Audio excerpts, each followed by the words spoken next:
The Crazy Trucker. When I was a police officer in Canada, representing the Fellowship of Christian Peace Officers, I would often get invited to speak at various churches about policing, law, and the principles of government in the Bible. Often I would share from Romans 13, where Paul discusses obeying the authorities not only out of fear of punishment, but because of conscience, to honor God. On one crispy morning in late autumn, I drove into a medium-sized church on the outskirts of Toronto, where about 70 people met me in full uniform in the basement of the church, and they had prepared a sumptuous breakfast. They made eggs and bacon, toast and coffee, and everybody was gobbling down the tasty food but me. They arranged a schedule for me to share my testimony while everyone ate. Mission accomplished and message delivered. It became time for me to eat, but sadly, the food was now cold because I must have talked too long. But they seemed to be interested in what I had been sharing. In the corner of the room, there was a large, middle-aged, heavy-set man with a noticeably beer belly.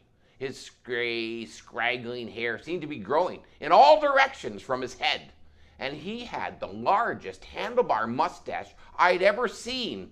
And he was staring at me with these piercing eyes and obviously trying to catch me looking at him, which I finally did because he kept on looking at me. Once our eyes locked, this man suddenly scraped his chair across the concrete floor with a loud screech, and he stood up. He yelled in a most commanding voice, "Copper!"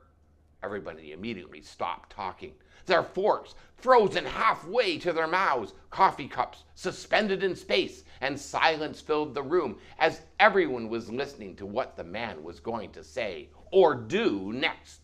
He repeated, "Copper! I've been a trucker for 38 years, and there's one thing that I just became sick and tired of, and do you know what that was?" I mumbled, "No what?" He replied, "Well, I'll tell you what it was. Everyone is always in a rush, and all these people and their little puddle jumpers, their little tiny cars driving up the merge lane onto the superhighway, and they cut me off. Yes, they played chicken with death itself as they tried to get in front of my truck after the lane has ended. They swerve in front of my 18-wheeler, 50 tons of rolling steel, and they're cutting me off, all that have a death wish. I lay on the air horn, but I'd have to slam on my brakes to avoid running right over them. I'd be cursing and yelling and giving them the finger and blasting my horn, but they would be alive and in front of me now. I hated it and them, but it kept on happening year after year. And when I became a Christian about 20 years back, I knew that wasn't the right attitude, but nevertheless, I couldn't help myself because they all kept cutting me off day after day, year after year, until finally 8 years ago, I decided that I would never be cut off again. The trucker became even more animated and louder the longer he talked, and with this, he violently slammed his hand on the table, and all the cups and the dishes clattered. At this time, the men in the room were not even breathing, as we all wondered where this was going. He demanded of the room, "Do you know what I did? Well, do you?" At this point, I was thinking he was like some evil villain in a road rage movie where this trucker kills the unsuspecting motorist in the middle of the desert. Yes, he sounded like a fanatic, crazy madman. Again, he repeated, "Do you know what I did?" Every time they tried to cut them off, every time he tried to cut me off, I let them in. I let them all in. Yes, I decided that I was going to become the most courteous driver on the road. More than that, I prayed for them because they sure needed prayer, because they all had a death wish. And you know what I learned, Copper? Do you? Do you know what I learned?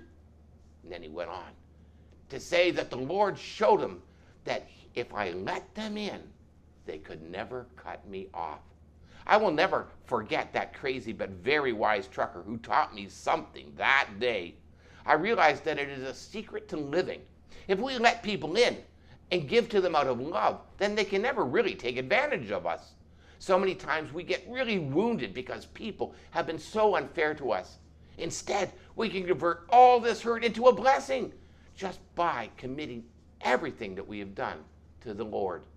When we are showing the very people who have taken advantage of us, the love and grace of Jesus, then amazingly, all the hurt and the injury evaporates as we're showing the kindness of the love of the Lord. Instead of it becoming personal, our sacrifice suddenly becomes a gift that we're offering to God. Ephesians 4:32 says, "Be kind and compassionate to one another, forgiving each other, just as in Christ God forgave you." Let's never forget that trucker. Let them in. If you let them in, they're never cutting you off. God bless you.